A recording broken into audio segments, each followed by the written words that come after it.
सन 1875 में चलकड़ के एक निर्धन परिवार में एक शिशु का जन्म हुआ। बृहस्पतिवार को जन्म लेने के कारण इस बच्चे का नाम बिरसा रखा गया। किसे पता था कि एक दिन यह बालक जंगलों में रहने वाले हिंदू समाज को उनके गौरव की याद दिलाने वाला बिरसा मुंडा बनेगा। बिरसा, बिरसा, कहाँ है रे तू? माँ, मैं इधर हूँ। तू फिर से अकेला जंगल में गया था? कहीं कोई बाघ भालू उठा ले जाता तो? माँ, तू फिक्र मत कर, ये जंगल मेरा दोस्त है। इसके सभी जानवर मेरे भाई। बिरसा पढ़ाई में तेज था और ये देखकर उसका दाखिला मिशनरी स्कूल में करवा दिया गया, लेकिन वहां पढ़ने के लिए उसको जबरन धर्म परिवर्तन करना पड़ा। बिरसा, यीशु के सिवाय कोई भगवान नहीं है। बिरसा, ईसाई धर्म का पालन करने से ही तुम्हारा उद्धार होगा, वरना बाकी वनवासियों की तरह जाहिल के जाहिल रह जाओगे।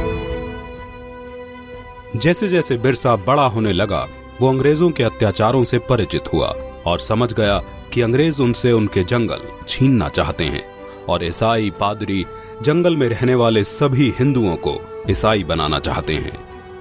आपको हमारी मदद करनी होगी ताकि हम जबरन सभी आदिवासियों को ईसाई बना सकें। ये सब देख बिरसा ने ईसाई धर्म को त्याग दिया। एक वैष्णव गुरु से दीक्षा लेकर बिरसा भगवान विष्णु और तुलसी की पूजा करने लगा। हम आदिकाल से इन जंगलों में वास करते आए हैं। ये जंगल हमारे हैं। धर्म परिवर्तित करके अंग्रेज हमसे हमारे जंगल नहीं छीन सकते। भाइयों, अंग्रेजों के सामने मत झुको, आत्मसम्मान के लिए खड़े हो। बिरसा के अनुयायी गांव-गांव में जाकर बिरसा की इस शिक्षा का प्रचार करने लगे। उसके कहने से वनवासियों ने अंग्रेजों को लगान देना बंद कर दिया।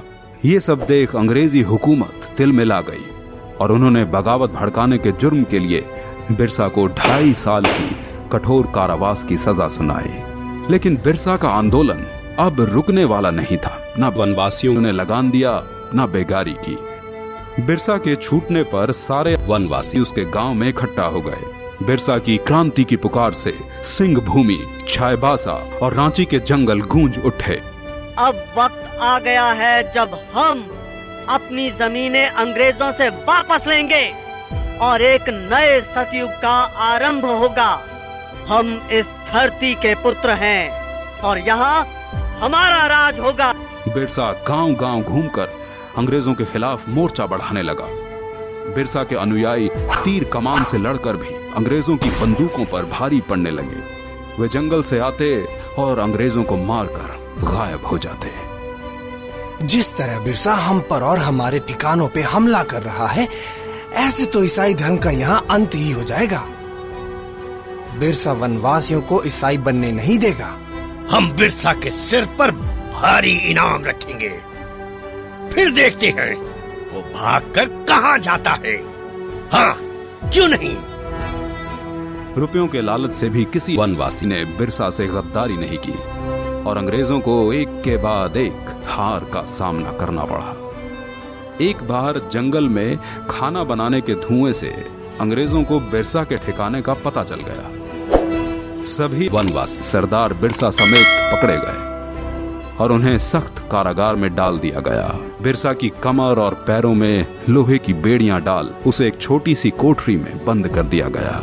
अंग्रेजों ने उसके खाने में आर्सेनिक नाम का जहर डालकर उसे मरवा डाला और दुनिया को ये बताया कि वो हैजे से मर गया। मात्र 25 वर्ष की आयु में बिरसा अपने धर्म और देश की रक्षा के लिए शहीद हो गया। 25 साल में इतना कुछ करने वाला कोई आम इंसान नहीं हो सकता और यही कारण है कि बिरसा मुंडा को भगवान का अवतार माना जाता है।